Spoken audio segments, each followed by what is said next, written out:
Assalamualaikum warahmatullahi wabarakatuh. Selamat pagi, selamat siang, selamat sore, dan selamat malam. Saya Gerald Octaviano, 0805 12820 255 B. Baiklah, pada kesempatan kali ini saya akan menjelaskan materi dan melakukan pengolahan data tentang JPPI. Sebelumnya kita harus tahu dulu apa itu JPPI.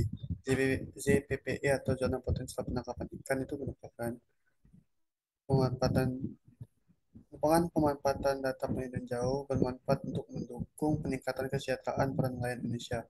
Informasi tentang zona potensial penangkapan ikan ini akan memudahkan para nelayan untuk mengetahui lokasi ikan berkumpul, sekaligus mendukung TNI Angkatan Laut mencegah pencurian ikan. Informasi tentang potensi berkumpulnya ikan akan mendukung kinerja nelayan bekerja lebih efektif dan lebih efisien ketika melaut. Dan banyak lagi pengertian dari zona potensial penangkapan ikan. Baiklah, kita langsung masuk ke tutorial pengolahan data zona potensial penangkapan ikan. Langkah yang pertama itu kita masukkan dulu data IKB-nya,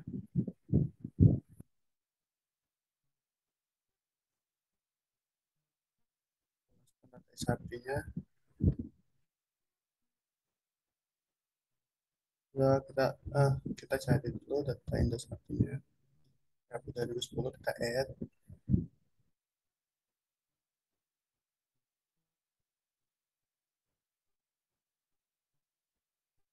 Nah, setelah data IKB-nya sudah muncul, selanjutnya kita masukkan datanya. Kita ke file, kita pilih add data, add XY data. Kita masukkan satu persatu datanya. Kita masukkan dulu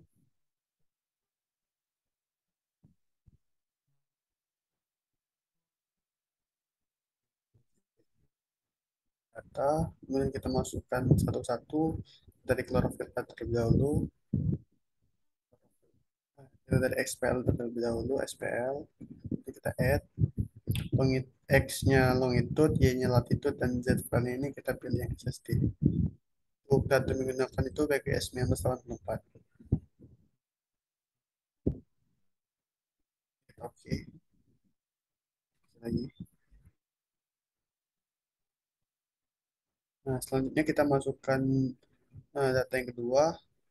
Cara yang sama seperti yang tadi, kayak data, terus pilih add XY data.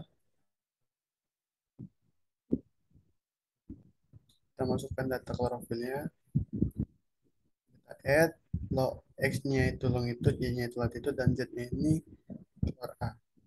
Yang digunakan masih BGS yang bisa membuat. Jadi kita klik OK.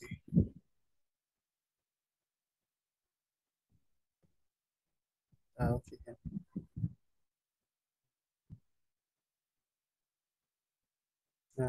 Nah, jika data yang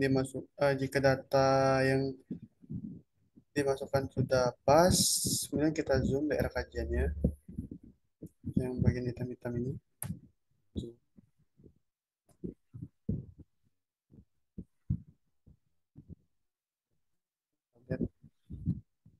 Nah, untuk data yang akan kita gunakan itu cukup data daerah kajiannya saja. Nah, bisa kita checklist terlebih dahulu yang data SPL-nya.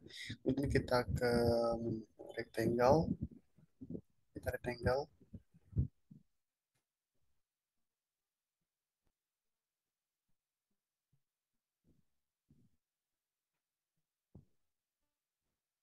dan kita ke layers, klik kanan ke layers, pilih yang convert graphic to picture, polygon grafiknya tetap polygon, terus this layer source datanya kita ubah menjadi IKB 2010. Panelnya kita ubah menjadi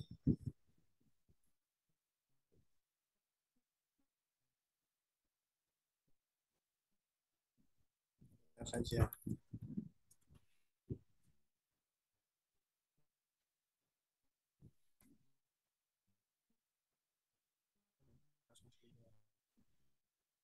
Oke, selanjutnya bisa kita uji kan.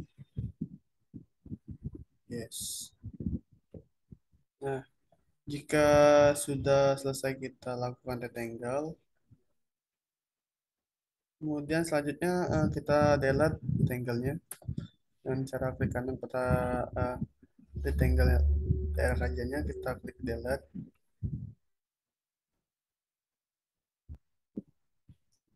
Selanjutnya kita masuk ke menu search. Kalau tidak kita bisa dari ini saja, TR Toolbox. Kita klik terlebih dahulu, kita tunggu.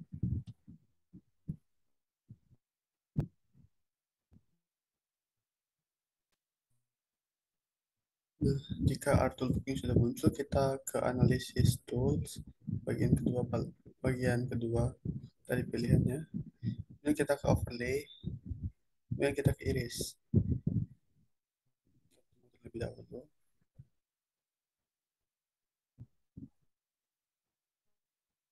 Nah, pada input picture-nya ini kita gunakan yang area kajian 002. Tunggu terlebih dahulu. Laptopnya sedikit. Dan pada iris picture-nya ini kita bisa gunakan Itkabu 2010. Untuk outputnya kita bisa beri nama area kajian.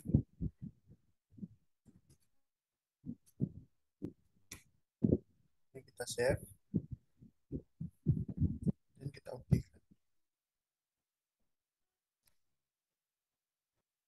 Ini proses irisnya sedang berlangsung.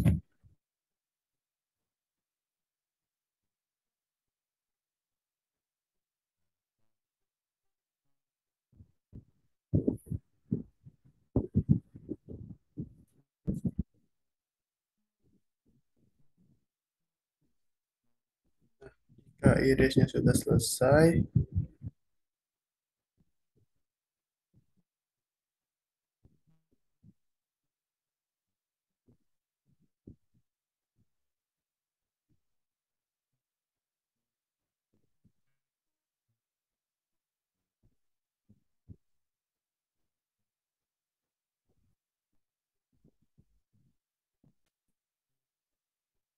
baiklah setelah diiris kita cari pada art toolbox IDW spasial. IDW spasial itu ada spatial analyst tools.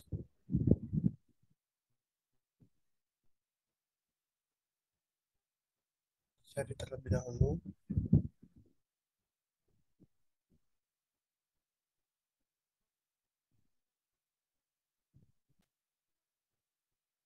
Pada bagian spatial analysis tools kita pilih yang interpolation, kemudian kita klik yang IDW.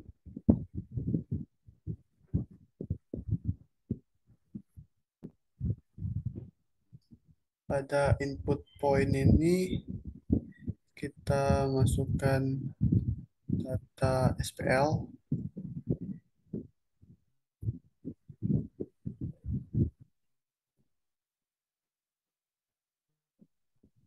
Untuk Z value-nya ini SSD.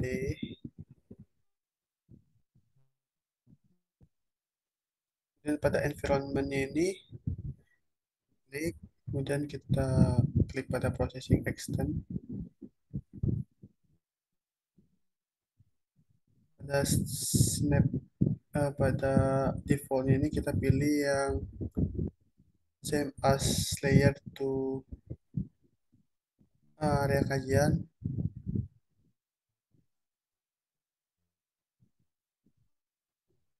Oke,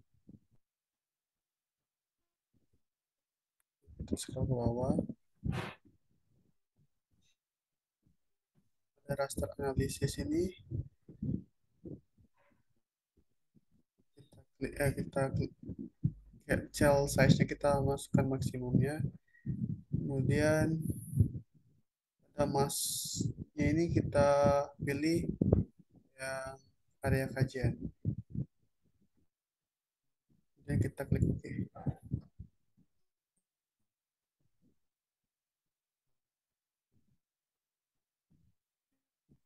Rasternya bisa kita ubah juga menjadi IDW, IDW, SSD. Save. Ini kita klik OK. Nah, di sini sedang proses.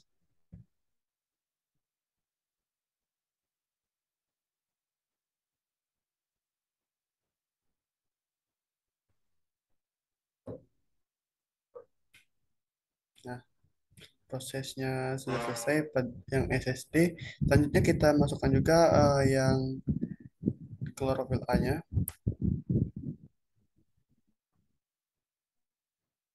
Juga bisa kita masukkan. Caranya sama ke spatial analysis, kemudian ke interpolation, terus kita klik IDW. Nah, di IDW ini kita masukkan tadi SPL, sekarang jadi klorofil A. Untuk longitude-nya, untuk Z value-nya ini kita pilih yang klor A. Ya, kita ke environment, ke processing extend, pada snap rasternya kita pilih, pada extendnya kita pilih jadi same as layer area kajian.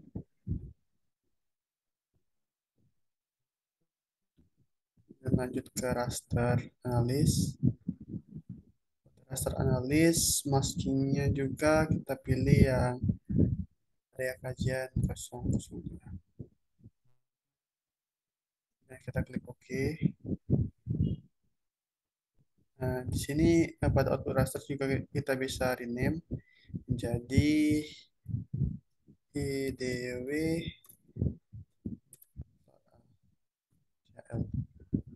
dan bisa kita save dan kita klik OK. Nah, di sini kita tunggu proses IDW sampai dengan selesai. Nah, di sini proses IDW-nya sudah selesai. Kemudian kita lanjut. Ini bisa kita close dulu. Ini juga bisa kita uncentang.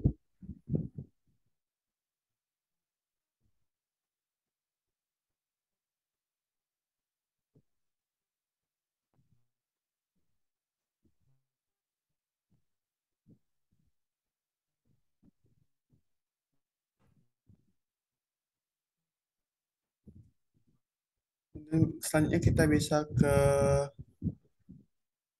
search lagi.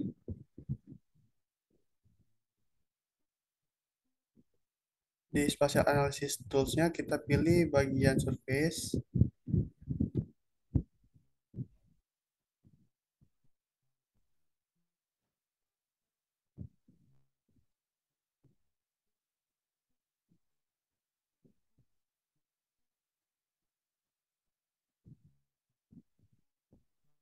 Kita klik contour.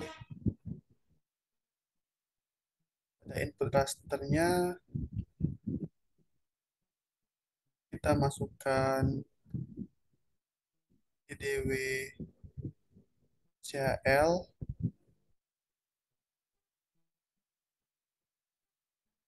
Outputnya kita ubah menjadi kontur CL.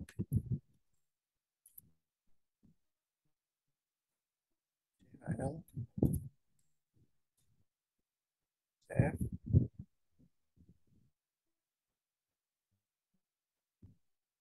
Yang namanya sudah ada. Bisa kita ubah lagi untuk CL.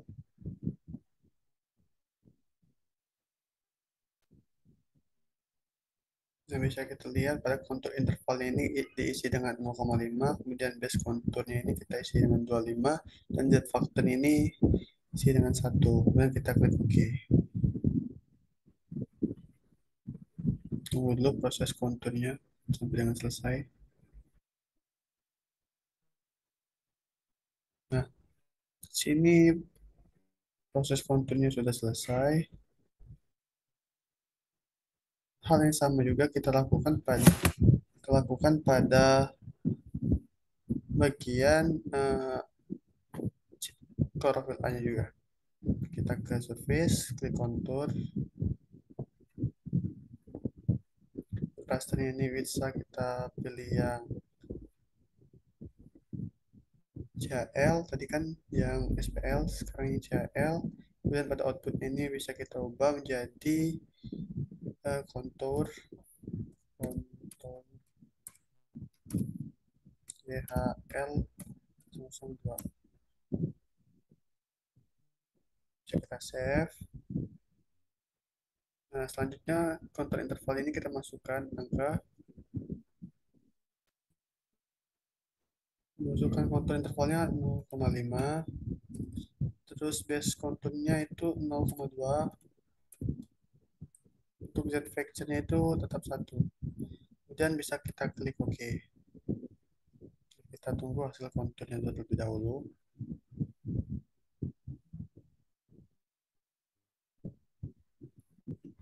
Nah, sini untuk konturnya sudah bisa terlihat untuk CHL dan SPL-nya.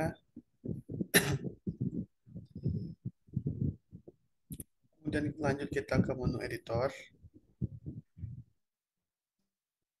Editing.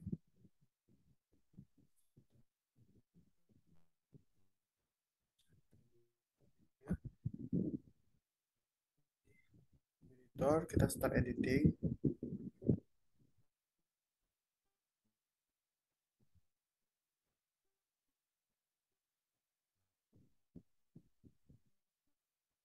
Di sini kita pilih yang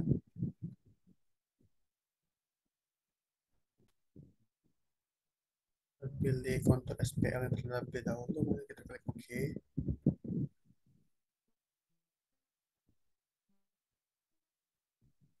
Nah, jika sudah, kemudian kita klik kanan pada kontur SPL, kemudian open attribute table, ke select by attribute. Di sini kita masukkan kontur, klik 2 kali, kemudian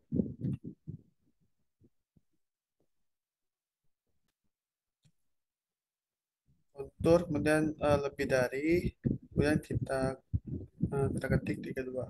Kemudian selanjutnya kita apply. Jika ada daerah yang biru-biru ini bisa kita delete saja, di delete selected.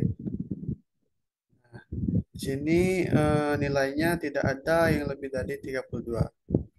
Ini bisa kita close.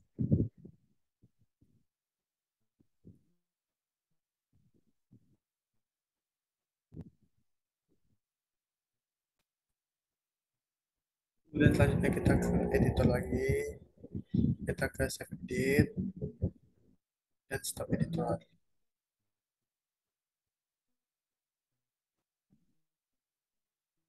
Nah, lakukan juga hal yang sama pada kontur CAL-nya. Kita ke editor lagi, kita start editing. Kita pilih yang kontur CHL, dan kita OK. Dan pada kontur CHL, kita klik kanan, open attribute table, atau yang kita pilih select by attribute, kontur, lebih besar sama dengan,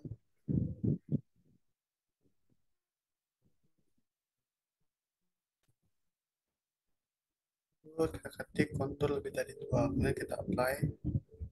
Sini banyak yang lebih 2, jadi kita delete selected saja. Nah, jika sudah, kita bisa close lagi. Kita bisa ke menu editor, save edit, dan stop editing.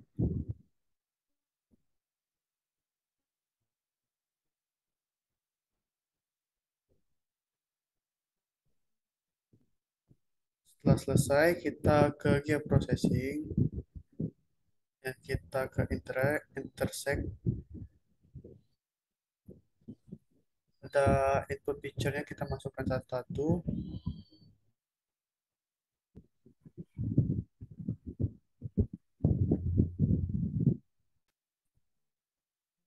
Pada input picture ini kita masukkan kontur SPL dan kontur klorofil. Dan pada outputnya bisa kita masukkan, kita ubah namanya menjadi ZPPI tahun 2021. Kemudian kita bisa save.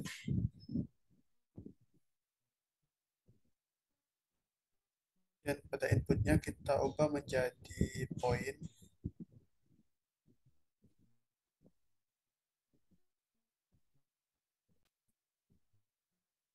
Nah, setelah kita dapatkan JPBI-nya, ini bisa kita lihat daerah yang titik-titik ini itu disebut dengan zona potensial penangkapan ikan dari ikan tersebut.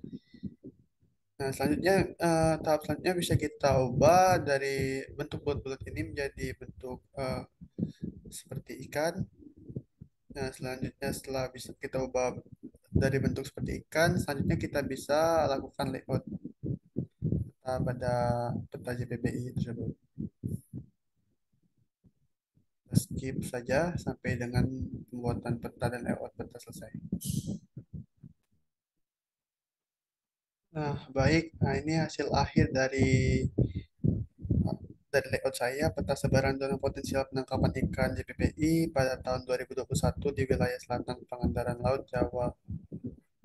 Nah, ini dapat lihat hasilnya. Nah, mungkin hasil pengolahan data JPPI saya cukup sampai di sini. Bila banyak kesalahan dan kekurangan saya mohon maaf. Wassalamualaikum warahmatullahi wabarakatuh.